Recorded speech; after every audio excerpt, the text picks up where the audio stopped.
Difficile d'imaginer que cette ancienne usine d'aliments perdue dans la campagne abrite aujourd'hui un chantier naval. Pourtant, c'est ici, à l'endroit même où sa famille élevait autrefois des visons, que Jean-Hubert Pomoy a installé son entreprise il y a 14 ans.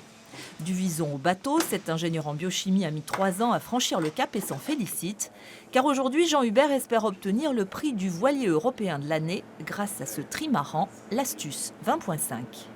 C'est un modèle qu'on a sorti il y a 1 an avec le cabinet d'architecture VPLP qui est sur Vannes, bien connu. Il fait 6 mètres de long, c'est un trimaran de sport, il fait 500 kg en poids. On a une surface de voilure de 24 mètres carrés et on a un bateau qui est très stable et très performant.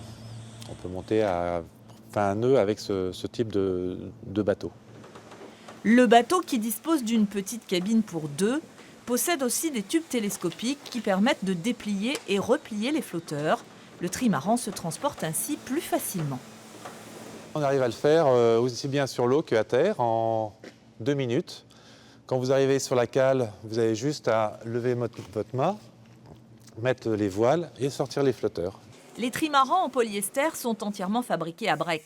Le chantier emploie 6 salariés et travaille aussi avec des équipementiers bretons. En 15 ans, Astusbot a vendu 400 bateaux, du trimaran de 5 mètres au 7,50 mètres, et le chantier s'est fait un nom.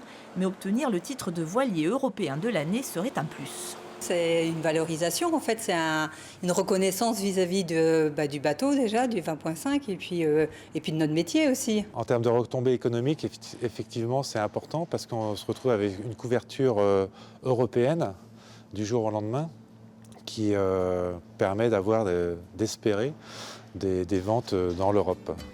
Depuis 2015, 3 bateaux bretons ont obtenu le titre convoité de voilier européen de l'année. Parmi eux, le Pogo 36, fabriqué dans le Finistère. En cas de victoire, Astusbot espère asseoir sa notoriété, d'autant que le chantier vise aussi un autre marché, celui de l'habitat nomade avec cette mini-caravane encore à l'état de prototype. Le temps de l'élevage de visons est décidément bien loin.